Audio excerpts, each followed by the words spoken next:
Sinasamba at pinupuri ka namin, O Kristo, sapagkat sa pamamagitan ng krus ay singgit mo ang mundo.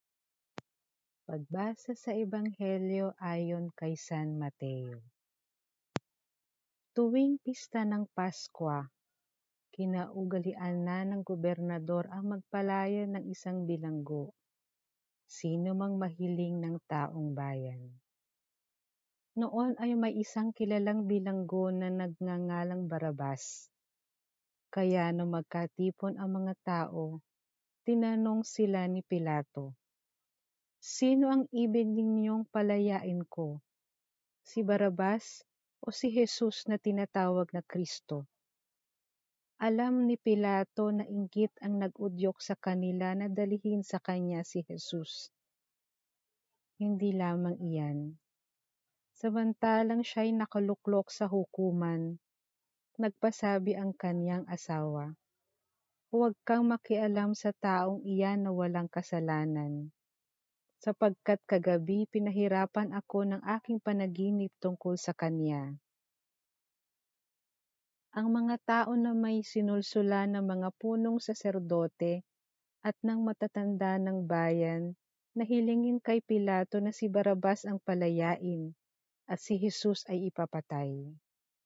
Muli silang tinanong ng gobernador, "Sino sa dalawa ang ibig ninyong palayain ko?" "Si Barrabas po," sagot nila. Sinabi sa kanila ni Pilato, "Kung gayon, ano ang gagawin ko kay Jesus na tinatawag na Kristo?" Sumagot ang lahat, "Ipako sa krus." "Bakit? Anong masama ang ginawa niya?" tanong ni Pilato.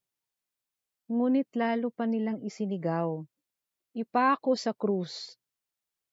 Nang makita ni Pilato na wala siyang magagawa at malamang pang magkagulo ang mga tao, nagpakuha siya ng tubig at naghugas ng kamay sa harapan ng mga tao.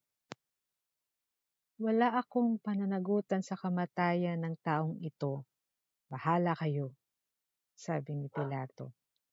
Sumagot ang mga tao, "Bumagsak sa amin at sa aming mga anak ang kanyang dugo." At pinalaya niya si Barrabas, ngunit ipinahagupit si Jesus at ibinigay sa kanila upang ipako sa krus. Ang mabuting balita ng Panginoon. Pinupuri ka namin, Panginoong Hesukristo. Pagninilay. Ang tao ay mabilis humatol sa kapwa. Mayroong pagkakataon na siya ay naduduwag na humarap sa katotohanan. Umiiwas o nagmamaang-maangan. Ang kanyang pananggalang ay ang humatol sa kapwa. Humahatol siya ayon sa panlabas na anyo at hindi sa puso. Marami ang napapahamak sa maling paghusga. Nangyari ito kay Kristo. Uulitin ba natin ito sa ating kapwa-tao? Panalangin. Panginoon, hinatulan ka ng kamatayan datapwat wala kang kasalanan. Gumawa sila ng kasinungalingan upang ikaw ay mapahamak, subalit hindi ka man lamang kumibo. Bakit ganoon, Panginoon? Alam mong sila ay mali, bakit hindi ka tumutol? Hinamak ka ng lahat, ngunit hindi ka sumagot. Tinanggap mo ang parusa at hindi ka man lamang nagpaliwanag. Bakit, Panginoon? Matutunawa kami sa iyong kababaang loob. Tinanggap mo ang lahat alang-alang sa amin. Matutunawa kami na magsabi ng katotohanan at hindi ng panlilinlang. Huwag nawa naming sisiraan ang aming kapwa. Tanggapin nawa namin ang lahat ng tao na iyong kalarawan at dapat naming igalang at mahalin. Luwalhati sa Ama, sa Anak at sa Espiritu Santo, kapara ng sa unang-una, ngayon at magpakailanman at magpasawalang hanggan.